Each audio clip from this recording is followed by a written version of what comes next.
Yep. Good evening, everybody. Yep. You're welcome to the Administration and Regulation Committee meeting this evening. The meeting this evening will be live streamed to the public. A recording of the public part of the meeting will be available on the council's website within 24 hours of the meeting. Members and officers, please switch the microphone on when speaking and off when finished speaking. Please speak directly into the microphone. All present, please switch off mobile phones or put on silent mode. Okay, is there apologies for absence? Yes, Chair. Apologies from Councillor Alia Khan. Okay. Okay,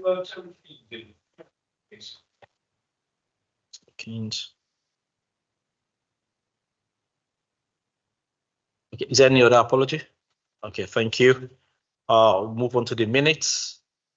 Are members okay with the minutes? Read so you can sign out. Okay, section 106. None, Chair. Okay. Is there any urgent business? Oh, disclosure of interest. None that I'm aware of, Chair. Okay, thank you. Then move to urgent business. Again, none, Chair. Brilliant. References from committees and other bodies. None, Chair. Okay, I'll move to the reports on page 10, and that's People Strategy Annual Report 2024 to 2025. Who's making the reports today? Go ahead. Thank you, Chair. My name is Leslie McNeil. I'm the Workforce and Organisational Development Team Manager based in HR Strategy for the Council. And I'm bringing this report today as an information report. We have been producing this annual report for a number of years now, and we're always reflecting on the previous year's progress and achievements. So today's report covers the period from the 1st of April 2024 to the 31st of March 2025. It summarises progress in relation to 5 priority work streams, which are indicated and sectioned in the report itself. Many of the projects and initiatives that are referred to in the report are ongoing, continuing this year and beyond in some cases. And there are some initiatives that have only launched more recently since April of this year. So there may be references to schemes that are at an early stage of implementation. Feedback and questions that we had when we presented this report a year ago from members indicated a need for clearer outcomes and evidence-based data, which I hope members will feel is better reflected in this year's report. And the last thing I would say is that it is a collaborative report that has been contributed to by all of the subgroup leads that report to the People Strategy Board. So if there is any detail question in a question that I'm unable to answer this evening, I will commit to ensure that members get a response to that question so that we can reflect that in the minutes.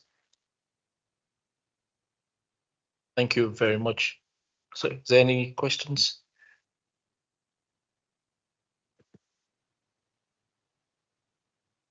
Hi, good evening. Your report is quite very clear, and I just wanted to ask you about the apprenticeship opportunities for the students. It's a government-funded program. Is that only for Luton Airport operations or any other sector as well? I'm sorry, I'm having difficulty hearing the question. I'm saying your report is quite very clearly, and it's saying everything is mentioned in proper way. I just wanted to ask about the apprenticeship program, which is fully funded by government. Is that only for Luton Airport operations or any other sectors like education and NHS healthcare side? I'm She's asking about the apprentice. Is for, Yes, just for the I airport? understand that it's a question to do with the apprenticeships, but I'm losing the sort of last part of your question. So I do apologise, but it may be my hearing rather than anything else. Is that only for Luton Airport operations? We have a opportunity for the student to be for the apprenticeship program, or any other sectors as well, like education and like healthcare sector? Ah, right. Thank you. The apprenticeships that are offered, that are learning.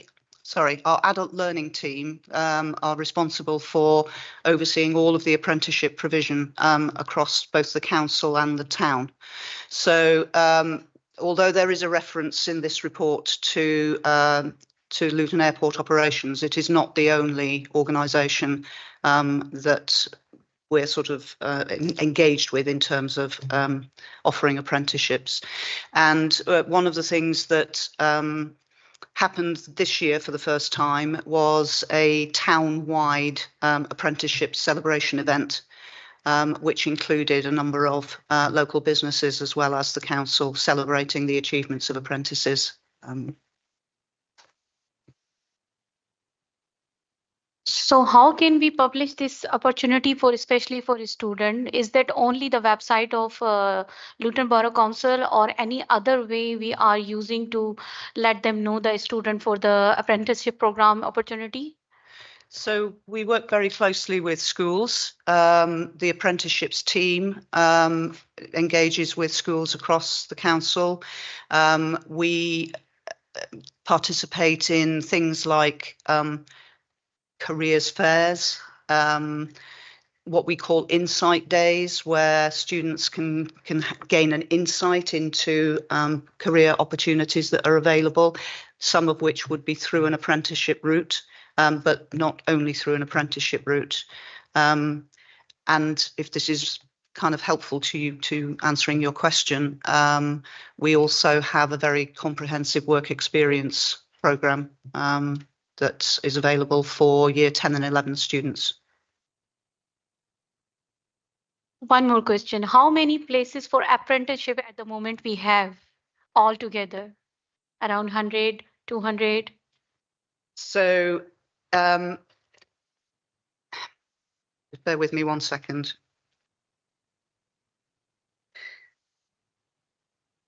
There are currently 124 people undertaking apprenticeships that I would say amount to 20 different apprenticeship routes. I'm looking at a data report that I've been given by the apprenticeship team.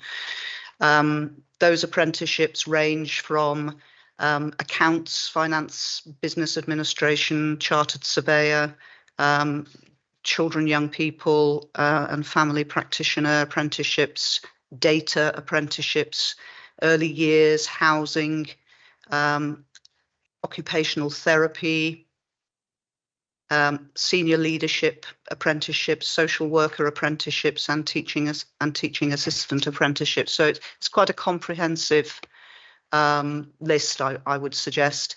Is that okay? Thank you very much. I think Kate is online. Do you want to contribute towards the answer? No, I think Leslie answered it well. I was just going to clarify that obviously those figures relate to the council's apprenticeships. Obviously, we can't say, but we can certainly ask the apprenticeship team to advise the panel of the number of apprenticeships that they're supporting within the community across wider employers, if that's what you'd like. But we don't have those figures to hand at the moment. Okay, thank you. Councillor Mead. Do your apprentices get sort of day release, block release to attend college courses to help them get proper professional qualifications? Yes. All of our apprenticeships are linked to an apprenticeship standard, which means that the individual who's completing the apprenticeship has to meet those standards in order to achieve the qualification concerned. We offer support under the new apprenticeship arrangements. The support that individual apprentices receive includes a requirement for them to have off-the-job learning hours as part of the programme. And apprentices are also supported with mentors, identified apprentice mentors, to help ensure that they're making progress, they're on track. If there are any concerns or issues that they have in terms of their progress, then those can be addressed at an early stage. Thank you, Councillor Hussain. And it's more of a comment really. It's on bullet point 11, where where we earn and learn, and I want to compliment the council staff that got not only reached the 5% of 140, but they're going to exceed it. So that's a brilliant news in that sense. So I would compliment for working, Thank you. that target. Yeah. Thank you. Thank you. I'll feed that back. Councillor Nasser. Thank you, Chair.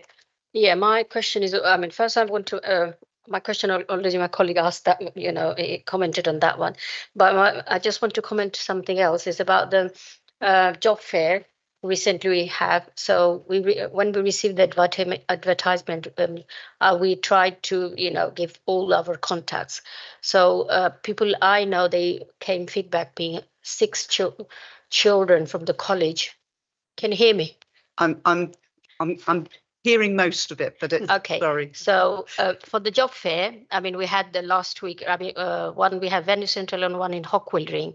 So the I know some adult and also some children. I would say like student 18. They went to the job fair. So the comment they sent me that it was job fair. They meant that they will be there. They will have some, inquiry, if they have inquiry about where the job is, and people will be bringing jobs, opportunities, or, they will ask for, they will find something once they go there.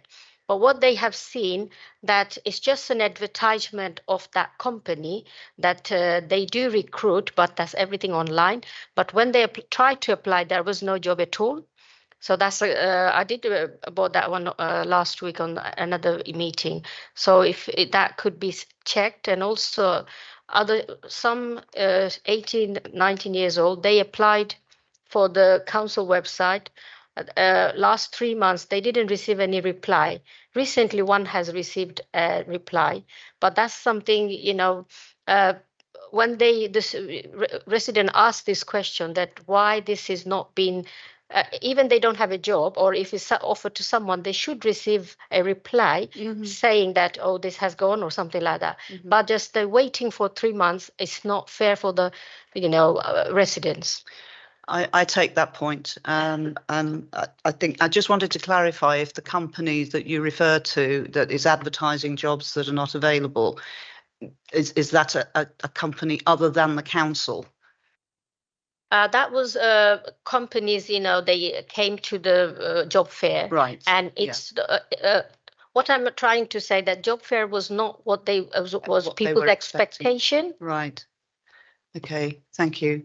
I know that our recruitment team are doing a lot of work currently. We have increased the level of resource within the recruitment team, so there are now more people in that part of the service who are able to hopefully respond more quickly to some of the inquiries that come through.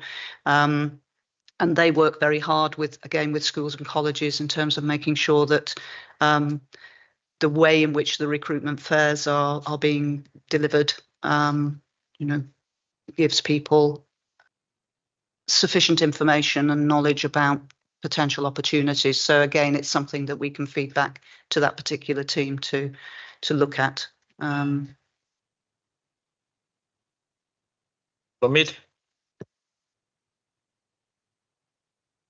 Do you give preference to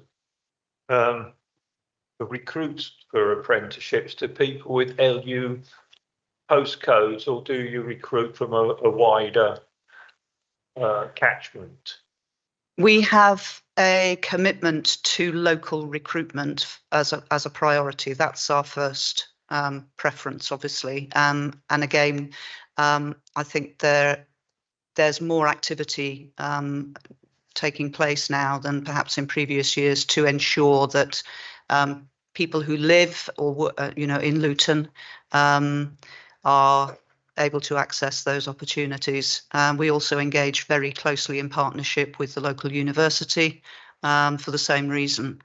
So there is, I think, some evidence of a change there, success in terms of the data that we're seeing, that more people locally are being recruited and also being able to access some of these development opportunities. I think Kate wants to come in there again. No, it's fine. Leslie's answered the question. Thank you.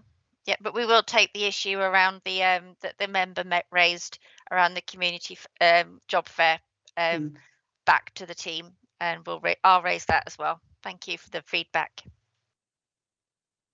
Okay, thank you, members. Okay, last word from.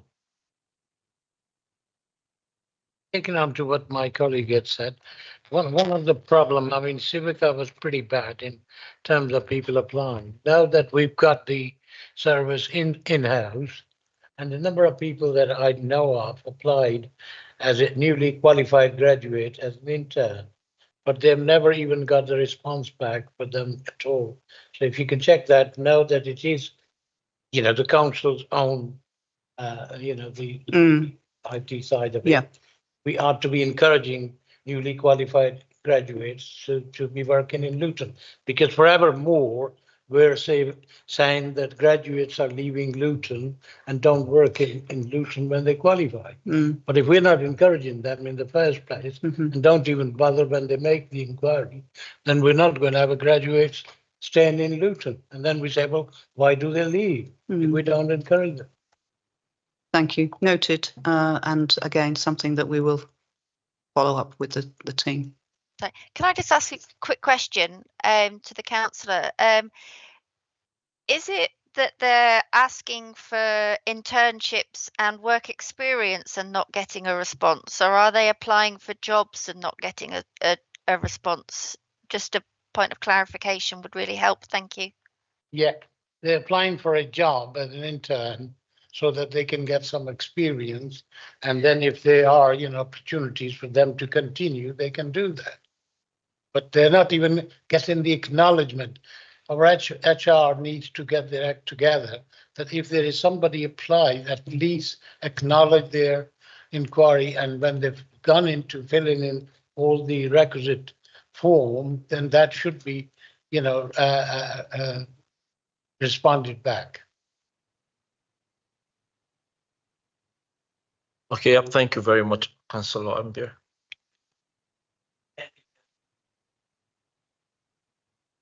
Thank you, Chair. Yes, thank you for the report and in detailed report.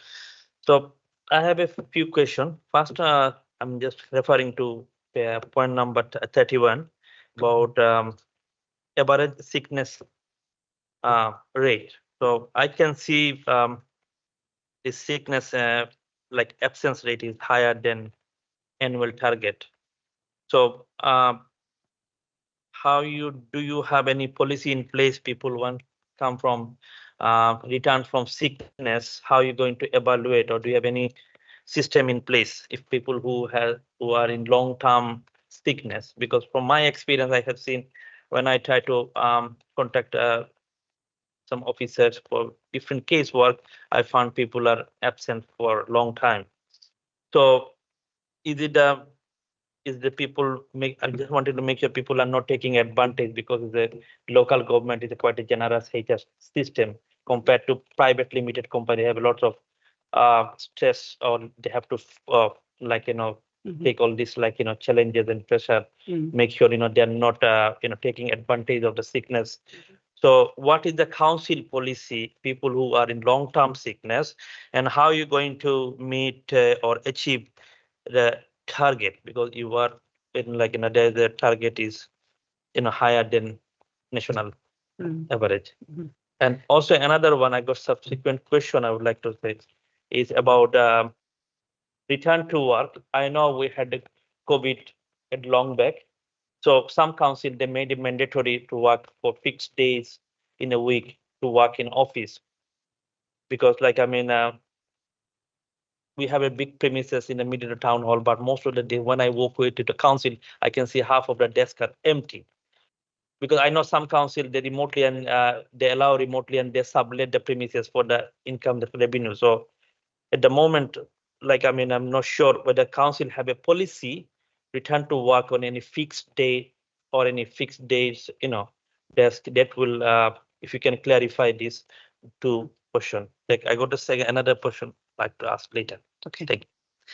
So if I can respond to the first question about the long-term sickness absence. Within our sickness absence policy, we have very clear guidance to managers and to employees which includes, as part of our monitoring process, sort of triggers and the timeframes that would be picked up if somebody is on longer term sickness absence. Understanding the reasons why somebody is on long-term sickness absence is an important factor. Managers, will communicate and engage directly with people when they're on sickness absence to check in terms of their recovery, their progress, whether there is anything else that we can do as an employer to help them to return to work and be fit to return to work. So all of that forms part of our existing policy. Does that help to answer your question?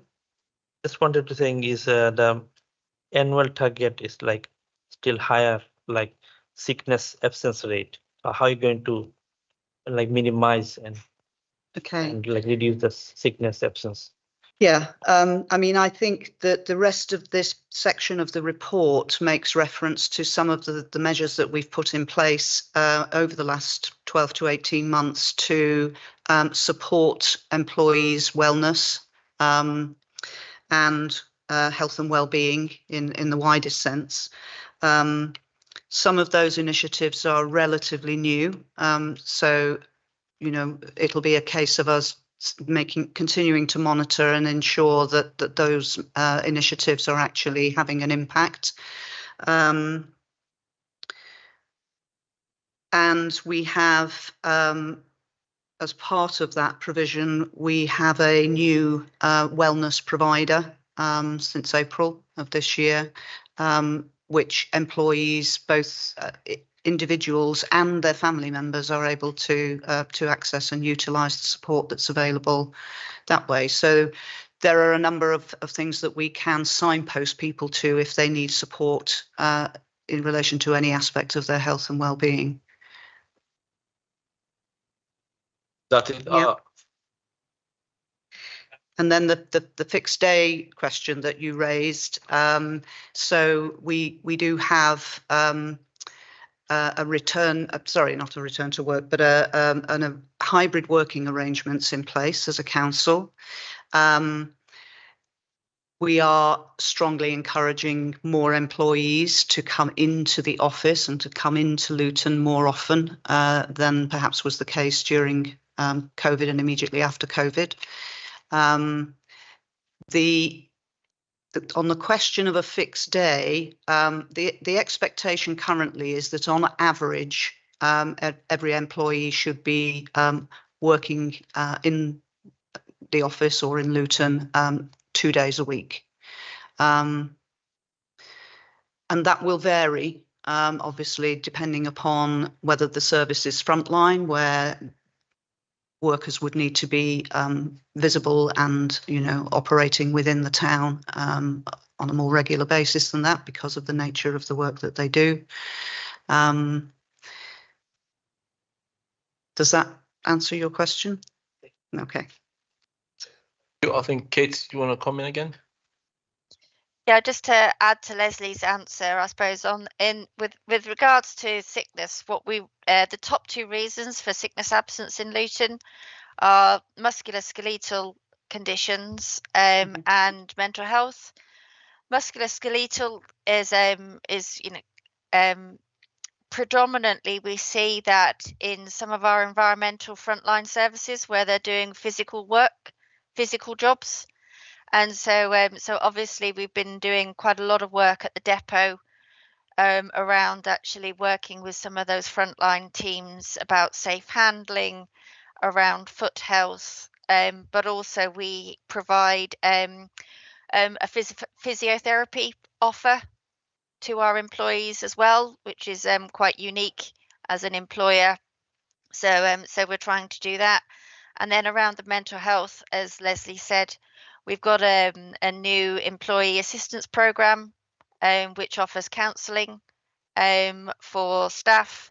Equally, members should note that it's also open to counsellors as well. So any counsellor can also access that employee assistance program as well. And we're also, as the report shows, we've trained and accredited 12 mental health first aiders across the organisation this year to provide support for staff that are needing mental health support. Around the hybrid office working, as Leslie said, the minimum expectation is sort of that 40% of the working week in Luton. But we have also, members may well be aware that we've also downsized and come out of some of our office estate to deliver savings associated with hybrid working as well. So this year, a number of staff moved out of the Arndale Centre and consolidated into the town hall as well, which delivered savings to the organisation. Oh, thank you very much. Thank you, members, for your contribution. It's generated lots of interest, and thank you very much for your presentation. So the recommendation for this report is to note progress, trends, and the outcomes of the 2024-2025 report, and to support the proposal to refresh the people strategy for 2026 to 2029. Do I get a second that move? Yep. Agreed. Okay, so that's agreed. Thank you very much for coming tonight. So we'll move to the next item on the agenda. That's market supplements and annual reports. Is that presented by Elaine here?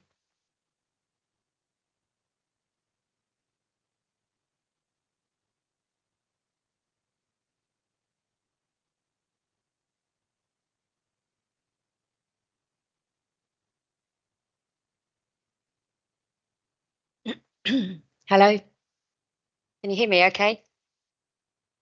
Great, okay. I'd like to firstly introduce myself. I'm Elaine Hill. I'm the council's job evaluation and reward officer. I sit within the HR strategy team under Helen Ginty's wing. So I'm sure you know that market supplements are time limited per post, and related payments are made in addition to normal pay. And there is a clear evidence that recruitment, or if there's a clear evidence of recruitment and retention difficulties that are caused by the total remuneration package being too low, and when compared to other packages offered elsewhere on comparable posts. The current market supplement scheme was approved by this committee in 2019, and when it was approved, this committee asked to receive an annual report of all the market supplement payments that have been agreed and reviewed by the pay panel in the last 12 months. The first part of the report is for information, and we are not asking for any decisions from the committee on this section. However, we are requesting the committee to kindly approve the request to amend the policy and agreement to remove the payback clause. I'd like to take a few minutes just to touch briefly on some of the highlights and main issues within the report for you. In 2019, the scheme was altered so that market supplements were agreed and paid for a maximum of a 2-year period instead of the 12 months. The retention figures that have been seen since this change was made suggests that the 2-year cycle provides some stability and reassurance for recipients. The report that you have in front of you reflects the position at the beginning of the new financial year.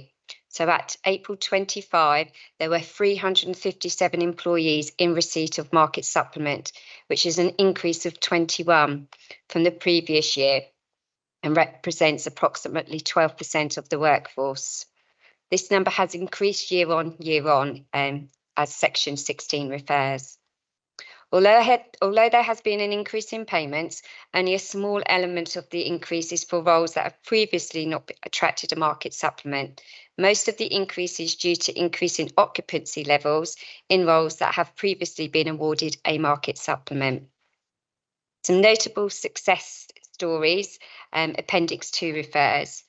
The increase in occupancy figures is in hard-to-fill posts are in children's and in adult social care, has particularly been encouraging against a backdrop of continued national shortages, and has provided welcome stability despite the councils losing generic councils losing social workers to perhaps the NHS, particularly within the mental health arena.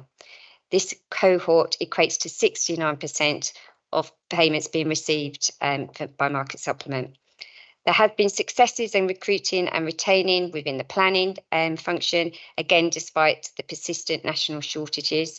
And this is likely to attributable to a combination of market supplements as well as initiatives that have been introduced by the function, in particular in career pathways and progression schemes that appear to be attracting existing employees and new recruits alike.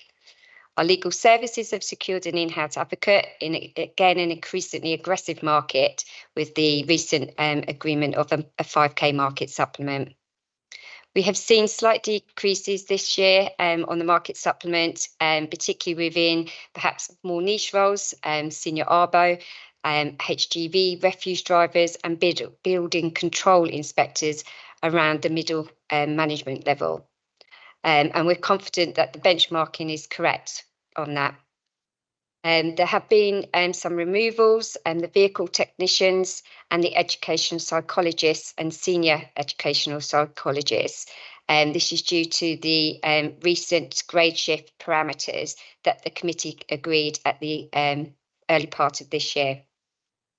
There are a number of new posts, notably having recruitment difficulties within the legal function, adult social care. There's been new deputy head of service within children's, and the committee recently agreed to extend the market supplement policy to the chief officers.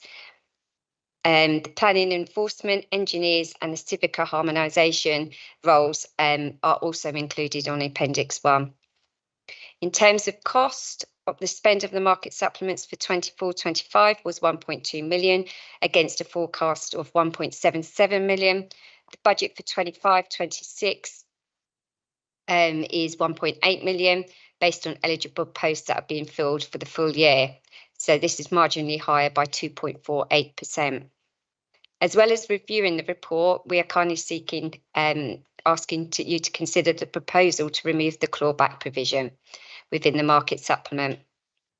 We have been monitoring the impact of this, and it is proving contentious in a number of areas. Employees are required to reimburse part or full of the council that have received the market supplement payment if they leave before the expiry of the agreement term. A survey out of 16 other local authorities saw the majority do not have this clawback within their retention policies. Our local competitors, Central Beds and Herts, do not foster this approach either. Incidentally, 19% of staff who are eligible for market supplements had not signed and returned their agreement and had not received their allowance, and for reasons provided that they did not wish to repay the back should they leave before the agreement term expired. It appears to be acting as a disincentive and is received poorly by potential employees and creates some anxiety amongst recipients and potential recipients, i.e. new starters. To sum up the report, the market supplements are still serving a useful purpose and in the main seem to be successful. and have led to increased stability in many roles and teams. The evidence for this year suggests that the market supplements are particularly successful when combined with a package of other measures, such as progression schemes and career pathways, etc. As you would expect, the scheme continues to be subject to clear governance and tight controls on the process. I've covered off the main highlights, so thank you very much for your time and attention. And Helen and I are happy to answer any questions that you may have. Thank you very much for the report, Councillor Hussain. Further questions? Okay, yep. Yeah, I've got a couple of questions to you. In terms of the market supplement, particularly for the children's services, social care worker, and the adult services. Firstly, has that made a major difference? Because we still got a considerable number of agency staff within these two. Have we reduced the number by, some significant in terms of the market supplement? And can I also put you the second question? There is a regional agreement with our other local authorities in the Eastern region. Are they sticking to it? Because normally they used to come to this building and agree to everything else. As soon as they went down to the door, they were paying more than we were. So, that really, is that sticking? I think the MOU is most definitely being applied again. I think, many years ago, as you say, people weren't really adhering to it, but I believe that has been enforced now. In terms of your first question, on Appendix 2, we have seen increased numbers within the adult social care and children's services. And then therefore the agency spend would have reduced with being able to entice with the market supplement. The headcount has evidence suggests that it has gone up. I think, Chair, it'd be very helpful because, not just probably this committee, but others, is that if we can, because this issue comes up every time, the agency spend is horrendous, throughout the country. And anything we can do to reduce that would be very helpful, especially when we have to make, the saving of nearly £7 million next year. So I think in that sense, it's very important that we do that. In terms of the building control and the legal, have we managed to have some sort of, vacancy filled with the market supplement? Yes. Due to recent legislation, particularly within the building control arena, we have seen an influx of other local authorities struggling to recruit. We've put measures in place, the function have put measures in place to assist with that recruitment. And we have recently just increased the higher competency in order for that level to be able to conduct the category that is necessary within the planning field. I appreciate that we're all competing against one another, and that skill set is very minimal to draw upon, but our function has used career pathways in order to ensure that they are at the spec they need to in order to conduct that role.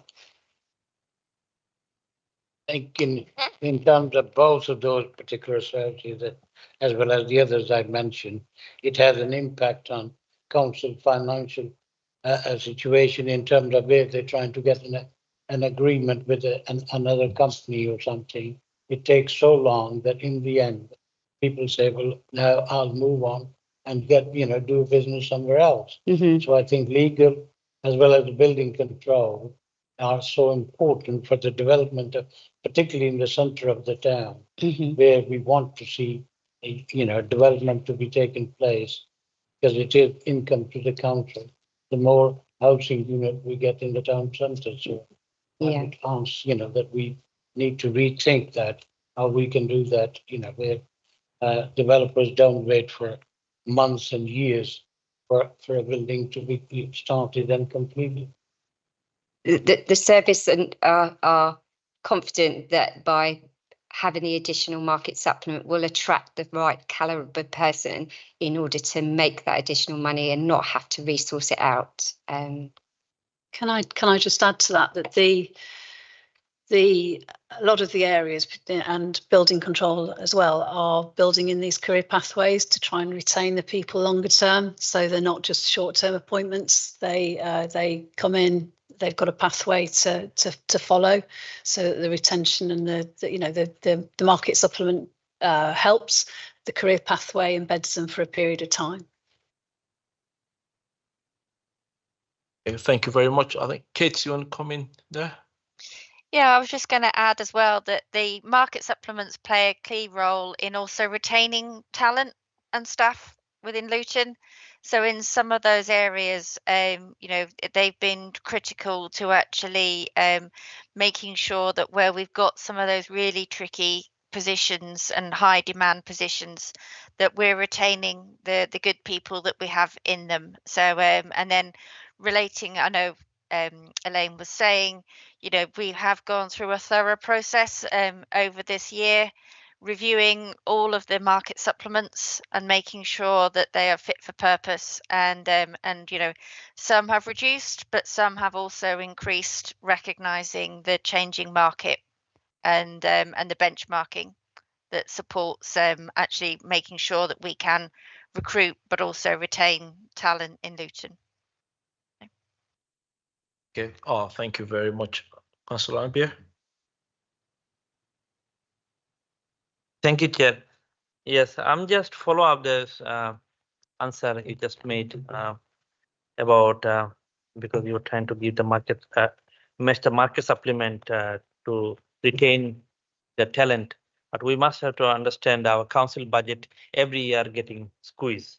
So we have to understand the reality, and there's the job market is that there's a higher unemployment rate at the moment. So definitely, like, I mean, if somebody wanted to, if we're not able to satisfy, then we have to cut according to our clothes, because all the essential services are getting reduced and cut, and there was no point to attract the talent where where there was no space for the service delivery.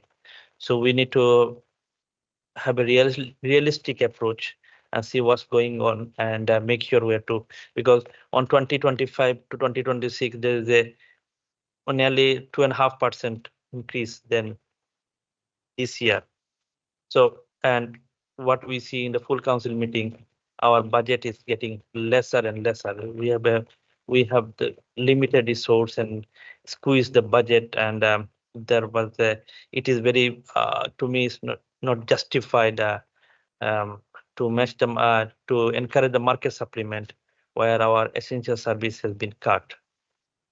So I would like to see if there's some sort of pay freeze or something like this, because there was a lot of people, because of the higher unemployment, we can maybe hire, we can have a two people in the one place, like in one position. So we need to think about realistically, not about hypothetically we have to recruit a talent.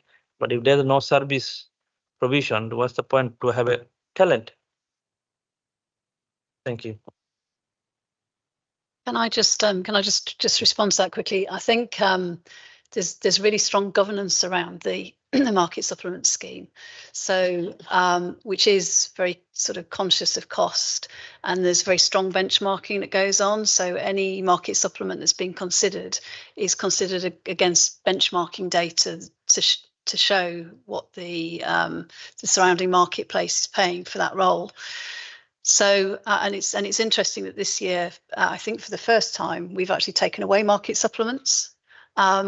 So where the evidence isn't there that the market supplement is still required, the market supplement is taken away, and the understanding of anybody who gets the market supplement is that it's not a permanent payment, it's just a payment for that period of 2 years, and it's reviewed in 2 years' time, and at the end of that period it might go up, it might go down, it might be taken away. So there's a sort of clear established set of rules around and governance around the scheme that help to ensure that the costs aren't unduly inflated. Oh, thank you very much for the questions. You have one more question?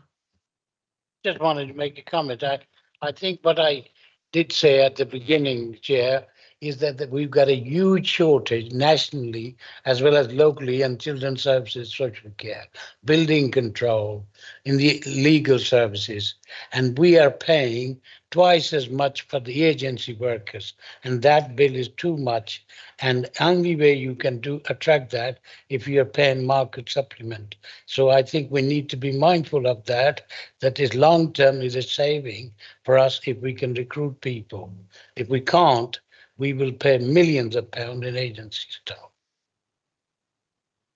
Thank you very much. I'm sure that's been noted as well. So the recommendations as in paragraph 4, do members agree to the recommendation? Yeah, agreed. Thank you very much. Yep.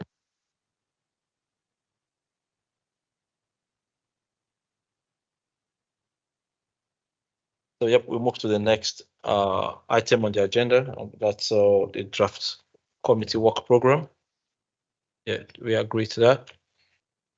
Yep, brilliant.